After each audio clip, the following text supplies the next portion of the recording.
بسم اللہ الرحمن الرحیم۔ تمام عرب اسماعیل علیہ السلام کی اولاد ہیں اور اکثر عجم میں جناب اسحاق علیہ السلام کی اولاد ہیں۔ حضرت اسحاق علیہ السلام کے دو بیٹے تھے، ایک کا نام ایس یا عیسی اور دوسرے حضرت یعقوب علیہ السلام تھے۔ حضرت یعقوب علیہ السلام قبل مسیح میں پیدا ہوئے۔ حضرت یعقوب علیہ السلام کا ایک لقب اسرائیل بھی ہے۔ اسرائیل دو لفظوں سے مرکب ہے۔ اسرار اور اہل عبرانی زبان میں اسراق کے معنی ہے عبد اور ایل کے معنی ہے اللہ، تو اس طرح اسرائیل کے معنی ہوئے۔ عبداللہ حضرت یعقوب علیہ السلام کے 12 بیٹے تھے، جن میں سے ایک حضرت یوسف علیہ السلام تھے۔ انہیں 12 بیٹوں اور ان کی آگے چلنے والی نسل کو بنی اسرائیل کہا جاتا ہے۔ حضرت 1906 قبل مسیح میں پیدا ہوئے۔ 17 سال کی عمر میں آپ کے بھائیوں نے آپ کو کنویں میں پھینکا۔ پھر مصر کے بازار میں بکنے کے بعد آپ زلیخا کے گھر پہنچے اور 4 سال وہاں رہنے کے بعد 9 سال قید میں گزارے اور فرمان رائے مصر نے آپ کو اپنا ہی بنا لیا۔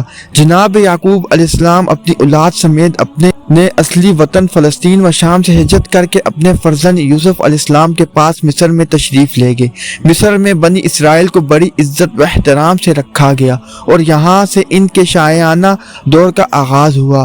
1550 قبل مسیح سے 1866 قبل مسیح تک 316 سال جاری رہا۔ ان لوگوں کے دریائے نیل کے کنارے مصر کے زرخیز ترین علاقے میں ٹھہرایا گیا کہ آپ لوگ ہمارے خاص مہمان ہیں۔ تاریخ میں ملتا ہے کہ وہ بادشاہ جس نے خواب دیکھا تھا وہ مصری نہیں تھا بلکہ عرب کا رہنے والا تھا، اور ایک خانہ جنگی کے دوران اس نے مصر پر قبضہ کیا تھا، اسی لیے اسے فرعون نہیں کہا جاتا تھا بلکہ عزیز مصر کہا جاتا تھا، اور عربی لوگ اس کو اعمال کا بولتے تھے۔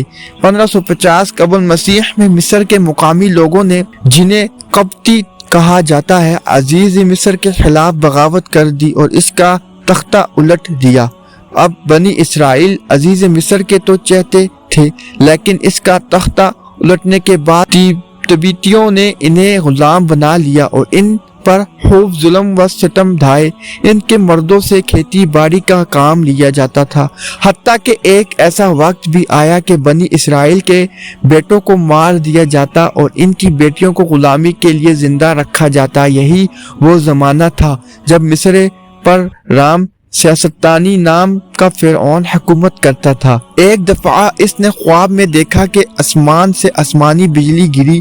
اس نے تمام قبطیوں کے گھروں کو جلا دیا، لیکن بنی اسرائیل کے گھروں کو کچھ نہ ہوا۔ اس نے تمام نجومیوں کو بلایا اور اپنے خواب کی تعبیر پوچھی۔ نجومیوں نے کہا کہ بنی اسرائیل میں ایک ایسا بچہ پیدا ہونے والا ہے جو تمہاری سلطنت کو ختم کر دے گا۔ چنانچہ اس کے بعد فرعون کے حکم پر بنی اسرائیل کے بچوں کو قتل کیا جانے لگا، یہاں تک کہ اللہ تعالیٰ کو بنی اسرائیل کی حالت زار پر درس آیا اور 1391 قبل مسیح میں حضرت موسیٰ علیہ السلام کے ایک مسیحا بن کے دنیا میں تشریف لائے۔ 1550 قبل مسیح سے 1310 قبل مسیح تک 240 سال بنی اسرائیل کی غلامی کا دور جاری رہا۔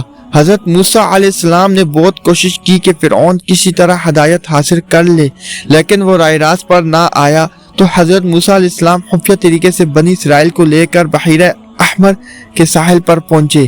جب فرعون کو اس کا پتہ چلا تو وہ اپنے لاؤ لشکر سمیت حضرت موسیٰ علیہ السلام اور بنی اسرائیل کا پیچھا کرتے ہوئے ان کے قریب پہنچ گیا۔ اللہ تعالیٰ نے حضرت موسیٰ علیہ السلام کو حکم دیا کہ اپنا عصا پانی پر مارو، اور جب آپ نے اپنا سا پانی پر مارا تو دریا میں ایک راستہ بن گیا۔ چنانچہ حضرت موسیٰ علیہ السلام اور بنی اسرائیل نے اس راستے سے دریا پار کیا۔ فرعون نے جب یہ دیکھا تو وہ بھی اپنے لشکر سمیت پانی میں داخل ہو گیا۔ جب وہ عین وسط میں پہنچا تو اللہ تعالیٰ نے پانی کو حکم دیا کہ اس میں مل جاؤ، اور یوں اس طرح فرعون اور اپنے لاؤ لشکر سمیت پانی میں غرق ہو گیا۔ امید کرتا ہوں کہ آج کی ویڈیو آپ کو پسند آئی ہوگی۔ مزید ایسی ویڈیوز دیکھنے کے لیے ہمارا چینل عاقب اسلامک وائس کو سبسکرائب کریں، لائک کریں، شیئر کریں، کومنٹ کریں، بیل آئیکن کو آل پر کر دیں تاکہ ہر نئی آنے والی ویڈیوز آپ تک پہنچ سکے۔ اجازت چاہتا ہوں، اب اگلی ویڈیو کے ساتھ آپ سے ملاقات ہوگی۔ اللہ حافظ۔